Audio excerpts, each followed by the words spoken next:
नमस्कार, जन उत्तराखंड में आप सभी का स्वागत है। मैं हूं प्रभात। सबसे पहले रुक करेंगे इस वक्त की हेडलाइंस का। पीएम मोदी ने पीएम के रूप में दूसरा सबसे लंबा कार्यकाल किया पूरा। मुख्यमंत्री धामी ने दी बधाई, कहा देश उनके नेतृत्व में कर रहा है तेजी से विकास।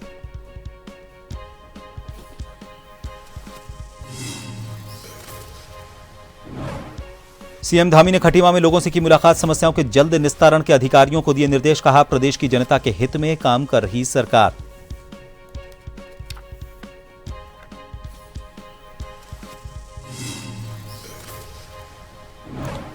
पंचायत चुनाव के दूसरे चरण का मतदान 28 को। प्रत्याशी अपनी जीत के लिए कर रहे हैं लोक लुभावन वादे। पहले चरण में 68% हुआ मतदान।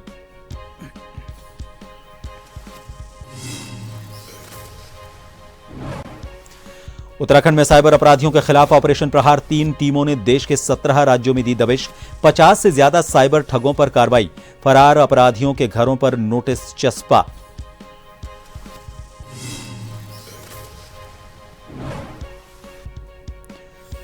रुद्रप्रयाग और बागेश्वर जिलों में भारी बारिश की संभावना। देहरादून में आंशिक रूप से छाए रह सकते हैं बादल, कुछ जगह हल्की से मध्यम बारिश की संभावना।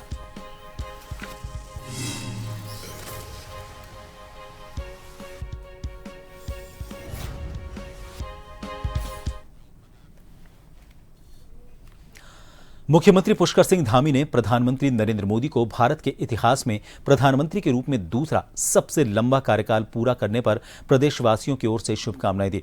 मुख्यमंत्री ने कहा कि प्रधानमंत्री नरेंद्र मोदी के नेतृत्व में देश तेजी से आगे बढ़ रहा है।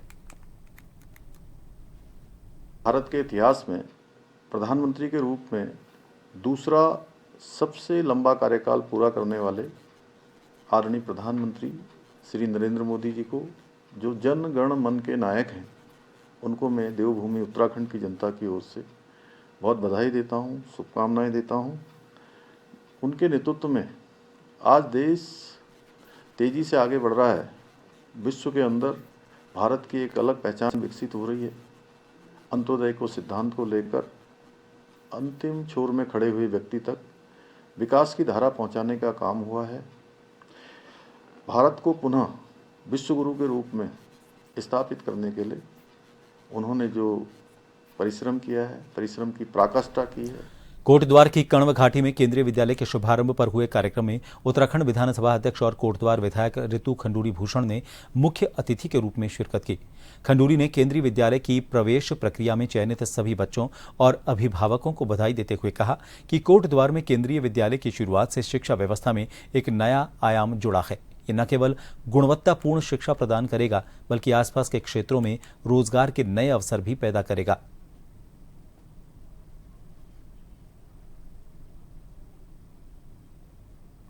बहुत ही खुशी का दिन है आज हम सभी के लिए कोटद्वार ये बहुत ही सुंदर सौगात आदरणीय प्रधानमंत्री जी हमें मिली है। मैं आभार व्यक्त करना चाहती हूँ आदरणीय प्रधानमंत्री जी का, आदरणीय प्रधानमंत्री का, हमारे सांसद जी का और मुख्यमंत्री जी का, जिन्होंने बहुत मेहनत, कड़ी मेहनत करके ये स्कूल हम तक पहुँचाया है। बहुत आभार।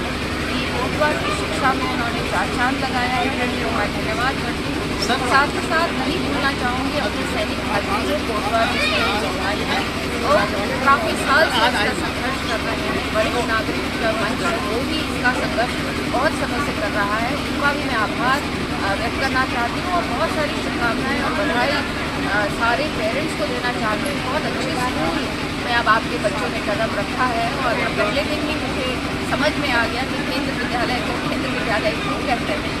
इस तरह से यहाँ पे कार्यक्रम हुआ। बच्चों को आज पहला दिन था, अपनी माँ के साथ आए, एक पौधा लेके आए और वो माँ के नाम पर आज यहाँ लगाएंगे।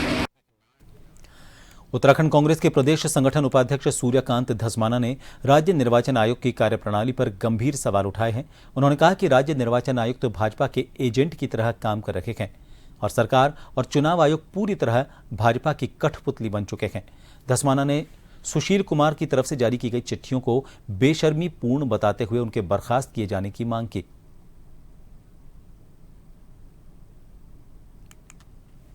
पर जब पूरी सरकार तो ली हुई है, पूरा चुनाव आयोग, राज्य निर्वाचन आयोग वो भाजपा की कठपुतली बना हुआ है। भाजपा का एजेंट बना हुआ है। राज्य निर्वाचन आयुक्त तो ऐसे काम कर रहा है जैसे बीजेपी का कोई बूथ एजेंट होगा। उन्होंने जिस प्रकार की चिट्ठी जारी करी, इतनी बेशर्मी तो कोई कर ही नहीं सकता जो सुशील कुमार ने करी है। हमने तो उनके बर्खास्त करने का मांग कर रखी है। राज्यपाल के हमने टाइम मांगा था, राज्यपाल जी ने टाइम नहीं दिया। उसके बाद आपको मालूम ही है कि प्रदेश अध्यक्ष ने हमने धरना दिया था। अब जब भी राज्यपाल समय देंगे, इनको हम सीट पर नहीं बैठने देंगे। इनको कुर्सी पर राज्य निर्वाचन आयुक्त को ज्यादा दिन ये बैठ नहीं पाएंगे। एसपी चंपावत अजय गणपति के निर्देश पर सीओ शिवराज सिंह राणा के नेतृत्व में पुलिस ने चंपावत जिले के बाराकोट ब्लॉक में छतरी चौराहे से लेकर ब्लॉक कार्यालय तक फ्लैग मार्च निकाला। मार्च में प्रेक्षक त्रिलोक सिंह मरतोलिया और एसडीएम लोहाघाट नीतू डांगर मौजूद रहे। सीओ शिवराज सिंह राणा ने बताया कि 28 जुलाई को होने जा रहे दूसरे चरण के पंचायत चुनाव को लेकर पुलिस पूरी तरह तैयार है।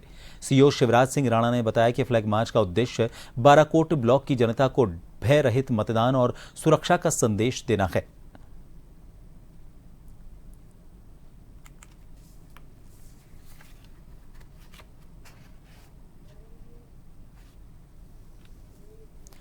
त्रिस्तरीय पंचायत चुनाव के लिए पंचायत प्रतिनिधियों में काफी उत्साह दिखाई दे रहा है। सल्ट विकासखंड के उजराड़ जिला पंचायत सीट से निर्दलीय प्रत्याशी शिवेंद्र सिंह रावत ने सदरा, मानिला, डबरा, इनलो सहित अन्य क्षेत्रों में जनसंपर्क कर वोट मांगे।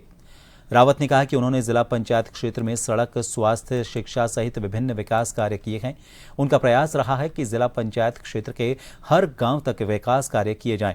साथ ही बंदरों, आवारा पशुओं की समस्या का समाधान किया जाएगा।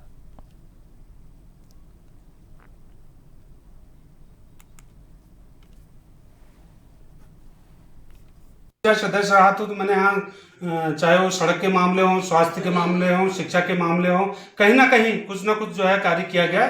और मेरा प्रयास रहा कि इस जिला पंचायत क्षेत्र के अंदर हर गांव, हर तोक में कम से कम 50,000 का एक काम तो मैंने निश्चित रूप से जो है किया ही है। मैं जिला पंचायत सदस्य था तब की समस्याएं ये थी, लेकिन आज वर्तमान हालात को देखकर, आज वर्तमान की स्थिति और परिस्थितियां बहुत सारी जो है गंभीर समस्या जो है चेंज हो चुकी हैं। तो निश्चित तौर पर आज की समस्याओं के आधार पर ही हमें अपना विजन रखना पड़ेगा।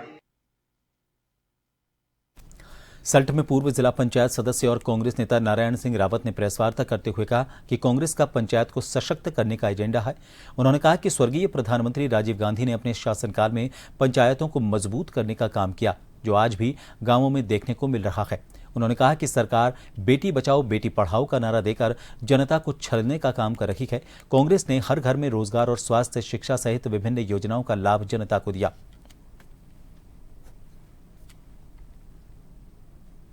कि आज जो कांग्रेस के एजेंडा है, कांग्रेस का पहले से लेकर पंचायतों के प्रति जो एक सजगता थी और जो पहरेदार कांग्रेस रही है, राजीव गांधी ने जिस तरीके से पंचायतों को मजबूत करने का जो काम किया है वो आज निश्चित तौर पर गांव में देखने को मिल रहा है। लेकिन जो आप भाजपा सरकार, चाहे वो प्रदेश सरकार की और केंद्र सरकार की जो योजनाओं की बात कर रहे हैं, तो हमारे जो भाजपा की सरकार रही है, इन्होंने लगातार लोगों को जो छलने का काम किया। गाय को गौ माता के नाम पर गाय का वोट बैंक लिया गाय के नाम से, और आज गाय की जो दुर्दशा की है वो आज आपको पूरे घर, गांव, जंगल में दिखाई देगा।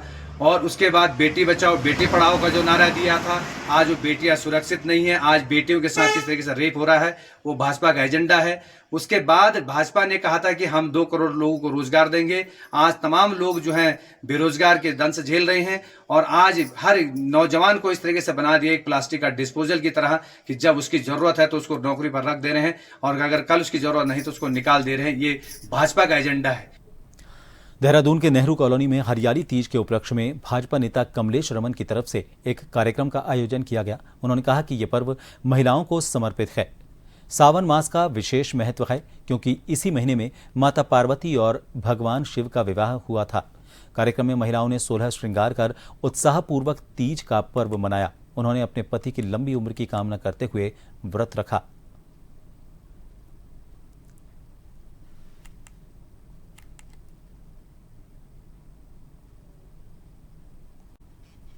बिल्कुल देखिए, क्योंकि ये सावन का महीना है और हरियाली तीज हमारी महिलाओं को समर्पित है, और क्योंकि माँ पार्वती जी ने अपना व्रत रख करके भोले जी को पाया था और इस महीने में भोले जी की और माँ पार्वती की शादी भी हुई है, उनका विवाह भी हुआ। इस खुशी में आज हमने यहाँ एक हरियाली तीज रखी है, क्योंकि सावन का महीना है।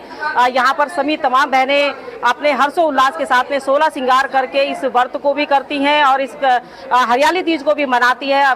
भाई की लंबी उम्र के लिए भी और पति की लंबी उम्र के लिए भी बहनें और हमारी जो माताएं, हमारी जो बहनें अपने पति की लंबी उम्र के लिए इसमें व्रत भी रखती है।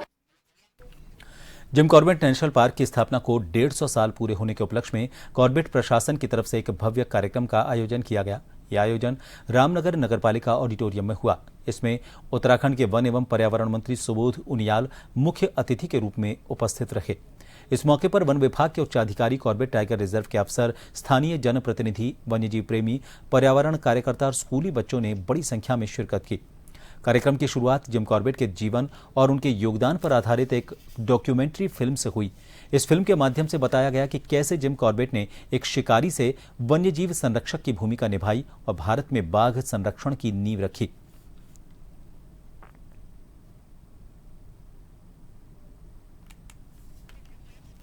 योगदान उनका रहा, वो उनके प्रति एक सम्मान के तौर पर इस पार्क का नाम जिम कॉर्बेट पार्क उनके नाम को समर्पित किया गया।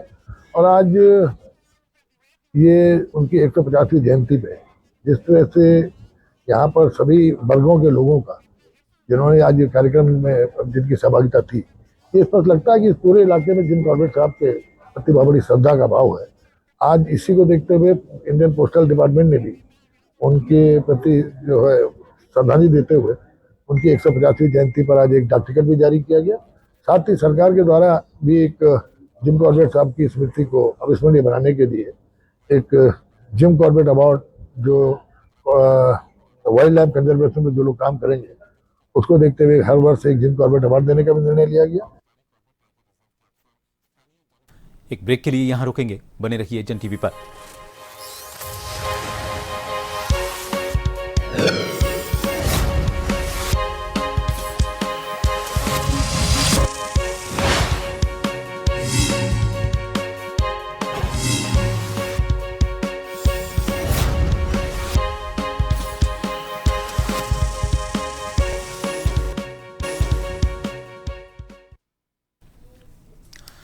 एक बार फिर आप सभी का स्वागत है। सर जिम कॉर्बेट के नाम से मशहूर एडवर्ड जेम्स कॉर्बेट की 150वीं जयंती पर उत्तराखंड के रामनगर में कार्यक्रम का आयोजन किया गया। कार्यक्रम में वन अधिकारी, पर्यावरणवेद, प्रकृति मार्गदर्शक और उत्तराखंड के अलग अलग जगहों से आए लोगों ने वन्यजीव संरक्षण में उनकी भूमिका को याद किया। जिम कॉर्बेट के नाम से मशहूर एडवर्ड जेम्स कॉर्बेट की 150वीं जयंती पर उत्तराखंड के रामनगर में कार्यक्रम आयोजित किया गया। कार्यक्रम में वन अधिकारी, पर्यावरणविद, प्रकृति मार्गदर्शक और उत्तराखंड के अलग अलग जगहों से आए लोगों ने वन्य जीव संरक्षण में उनकी भूमिका को याद किया। जिम कॉर्बेट राष्ट्रीय उद्यान के अलावा उनके सम्मान में कई शहरों में कार्यक्रम आयोजित किए गए। उनमें मुख्य रूप से कॉर्बेट के शिकारी से वन्य जीव संरक्षक बनने को प्रमुखता से दिखाया गया। देखिए, हम सभी जानते हैं कि जिम कॉर्बेट का इस पूरे क्षेत्र में बहुत बड़ा कंट्रीब्यूशन रहा है, बहुत बड़ा योगदान रहा है। आज उनकी हम 150वीं जो जन्म दिवस है उसको मना रहे हैं। ये दिन बड़ा महत्वपूर्ण हो जाता है ताकि उनके जो मैसेजेस हैं उनको जन जन तक पहुंचाया जा सके। इसलिए हमने कई तरह के प्रोग्राम हम इसमें आयोजित कर रहे हैं। सबसे जो महत्वपूर्ण प्रोग्राम है वो जो कॉर्बेट नगरी, जिसको रामनगर को अब कहा जाता है, वहाँ पर हम कई तरह के प्रोग्राम यहाँ पर कर रहे हैं। इसके अलावा कालाढूंगी में जो उनका शीतकालीन निवास था, जिसको कि अब हमने एक म्यूजियम के रूप में डेवलप कर दिया है, कॉर्बेट टाइगर रिजर्व प्रशासन ही उसको मेंटेन करता चलाता है, वहां पर भी हम कई तरह के प्रोग्राम हम करने वाले हैं। जिम कॉर्बेट का जन्म 25 जुलाई 1875 को नैनीताल में हुआ था। उन्हें न सिर्फ आदमखोर बाघों से आम लोगों को बचाने के लिए बल्कि वन्य जीवों की सुरक्षा के लिए अपना जीवन समर्पित करने के लिए भी याद किया जाता है। जिम कॉर्बेट संरक्षण का एक प्राय थे और संरक्षण की जो संरचनाएं थी उसमें जिम कॉर्बेट का जो है बहुत महत्वपूर्ण योगदान रहा है। और खासतौर पर बाघों के संरक्षण की जो प्रेरणा उन्हें संपूर्ण विश्व को दी, जिनमें उन्होंने कहा था कि बाघ एक विशाल हृदय का सज्जन प्राणी है, अगर उसकी संरक्षण नहीं किया जाएगा तो भारत अपनी एक अमूल्य धरोहर खो देगा। तो निसंदेह जो है वो आज उनके लिखे के कई सालों बाद जो है ये सब लोग महसूस कर रहे हैं। और ये जो प्रेरणा है ये बाघों के संरक्षण के लिए एक मील का पत्थर साबित हुई। जिम कॉर्बेट ने आधुनिक उत्तराखंड में वन्य जीवों, खासकर बाघों और जंगलों के संरक्षण में अहम भूमिका निभाई थी। उनके सम्मान में भारत के सबसे पुराने राष्ट्रीय उद्यान हैली राष्ट्रीय उद्यान का नाम 1957 में बदलकर जिम कॉर्बेट राष्ट्रीय उद्यान कर दिया गया। आज की तारीख में यह उद्यान न सिर्फ बाघों के संरक्षण के लिए भारत की प्रतिबद्धता का प्रतीक है, बल्कि स्थानीय अर्थव्यवस्था को सहारा देने में भी महत्वपूर्ण भूमिका निभाता है। Jim Corbett, James Edward Corbett का जो कंट्रीब्यूशन है, चाहे कंजर्वेशन में हो या अब जाके टूरिज्म में, वो सराहनीय है। और अगर वो नहीं होते तो शायद मेरे ख्याल से हमारे देश में टाइगर भी नहीं बचते। शायद पहले आदमी थे जिन्होंने सबसे पहले टाइगर कंजर्वेशन के बारे में बात की थी और इसको हेली नेशनल पार्क बनाया था। मैल्कम हेली को उन्होंने सजेस्ट किया था कि यहाँ पर जिस तरह के शिकार हो रहे हैं, जो लोग मार रहे हैं, चाहे वो अंग्रेज़ जो वाइसरॉय के गेस्ट हुआ करते थे या और अंग्रेज़ आर्मी के जो लोग हुआ करते थे या हमारे अपने शिकारी जो थे, इस तरीके से शिकार हो रहा था, तो इससे पहले उन्होंने ये काम किया। जिम कॉर्बेट जो दूरदर्शी व्यक्ति थे और उन्होंने 1930 में बाघों को बचाने की सोची। हालांकि बाघ जो संरक्षण था वो बहुत बाद में शुरू हुआ भारत में, लेकिन जिम कॉर्बेट की दूरदर्शी सोच की वजह से कॉर्बेट जैसा पार्क मिला हमें, और जिसकी वजह से यहाँ पर बाघ भी बचे हैं, पर्यटन भी हो रहा है, रोजगार भी हो रहा है और साथ ही साथ जो है उनका भविष्य भी सुरक्षित है। बिना कॉर्बेट के नाम से तो कुछ भी नहीं चलता है यहाँ पे। कॉर्बेट सोवेनियर शॉप का मतलब ये है कि यदि जैसे आप कहीं बाहर जाते हैं और जिस एरिया में जा रहे हैं तो वहाँ की आप फेमस चीज़ ही कुछ लेके आना चाहेंगे अपने यार दोस्तों के लिए, फैमिली के लिए। तो ऐसे ही कॉर्बेट सोवेनियर शॉप है, यदि कोई व्यक्ति कॉर्बेट में आएगा तो यहीं से रिलेटेड वो कोई ऐसा सोवेनियर लेके जाएगा। तो इसलिए हमने वो सारी चीज़ें रखी हैं, जैसे कि टी शर्ट है, हैट है, कैप है, मैग्नेट है, कप्स वगैरह है, पेन स्टैंड है। तो बहुत सारे आइटम हैं जो कॉर्बेट से रिलेटेड है। जिम कॉर्बेट की 150वीं जयंती पर आयोजित कार्यक्रम इस बात का सबूत है कि उनकी विरासत आज भी महफूज है। आम लोगों की रक्षा हो या वन्य जीवों की, उनका काम हर पीढ़ी को प्रेरित करता रहेगा। देहरादून की नेहरू कॉलोनी में हरियाली तीज के पावन पर्व पर भाजपा नेता कमलेश अमन की तरफ से एक कार्यक्रम का आयोजन किया गया। उन्होंने कहा कि यह पर्व महिलाओं को समर्पित है। सावन मास का विशेष महत्व है क्योंकि इसी माह में माता पार्वती और भगवान शिव का विवाह हुआ था। कार्यक्रम में महिलाओं ने 16 श्रृंगार कर उत्साहपूर्वक तीज का पर्व मनाया। उन्होंने अपने पति की लंबी उम्र की कामना करते हुए व्रत रखा।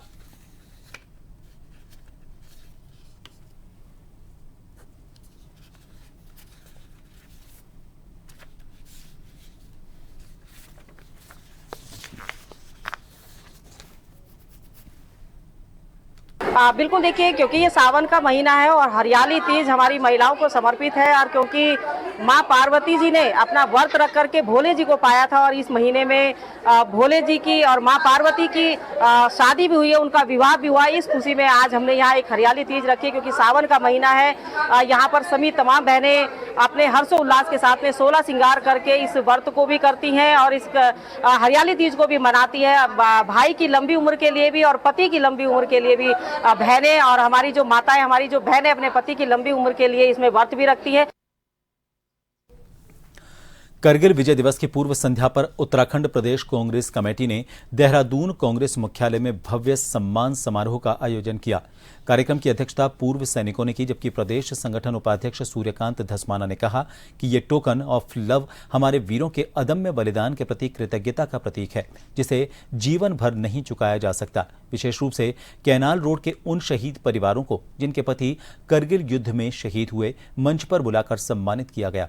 उत्तराखंड पूर्व सैनिक विभाग के अध्यक्ष राम रतन नेगी ने घोषणा की कि आने वाले महीनों में जिला और ब्लॉक स्तर पर भी सभी 1999 के करगिल शहीदों के परिजन से मिलकर यही सम्मान दोहराया जाएगा, ताकि हर परिवार तक हमारी श्रद्धांजलि पहुंचे।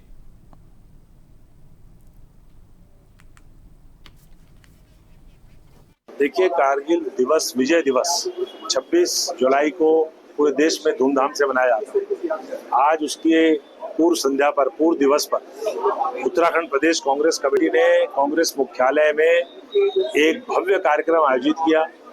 हमारे पूर्व सैनिक विभाग की सदारत में एक कार्यक्रम हुआ और इसमें हमारे देहरादून से जो शहीद परिवार हैं, कारगिल के बेटे जिनके पति शहीद हुए, उन परिवारों को हमने यहाँ पर आमंत्रित किया था, बुलाया था और उनको हमने यहाँ पर प्रदेश कांग्रेस कमेटी की तरफ से सम्मानित करने का कार्यक्रम किया है।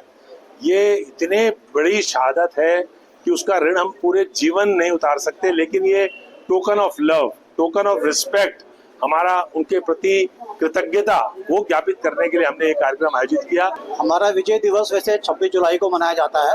26 जुलाई को क्योंकि काफ़ी सरकारी कमिटमेंट्स होती हैं, शहीद के परिवार अवेलेबल नहीं हो पाते हैं, इसलिए कांग्रेस पार्टी ने सोचा और भूसैनिक विभाग ने सोचा कि हमारे 1999 के जो शहीद थे जिन्होंने अपना सर्वोच्च बलिदान इस देश के लिए दिया है, उनको श्रद्धांजलि दी जाए और उनके परिजनों को आज याद किया जाए, उनको सम्मान दिया जाए।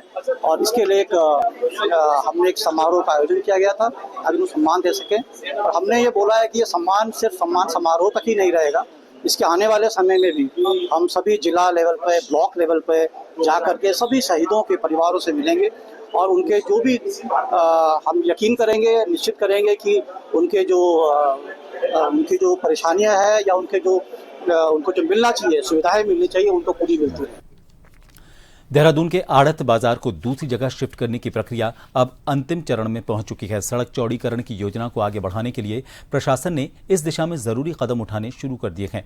वरिष्ठ आईएएस अधिकारी एमडीडी के वाइस चेयरमैन वंशीधर तिवारी ने बताया कि जहां बाजार को शिफ्ट किया जाना है वहां का निर्माण कार्य पूरा हो गया है। कुछ व्यापारियों को मुआवजा राशि दी जाएगी, जबकि कुछ को नई जगह पर दुकानें मिलेंगी। इसके लिए सूची तैयार हो चुकी है और एचडीसीओ से मंजूरी भी मिल गई है। साथ ही उन्होंने बताया कि नई जगह पर प्लॉट का सीमांकन चल रहा है, जिसके पूरा होते ही सभी प्रभावित व्यापारियों को जगह आवंटित कर दी जाएगी। मुआवजे का वितरण भी जल्द शुरू होगा। प्रशासन की कोशिश है कि विस्थापन की प्रक्रिया पूरी होते ही सड़क चौड़ीकरण का काम जल्द शुरू किया जा सके।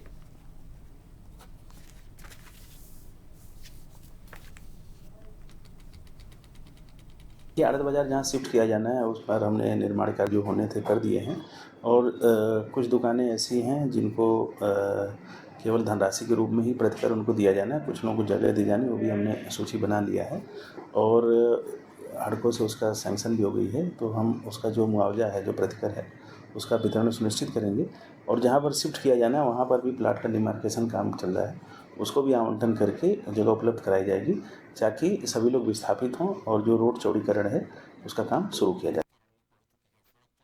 और फिलहाल के लिए इस बुलेटिन में इतना ही। नमस्कार।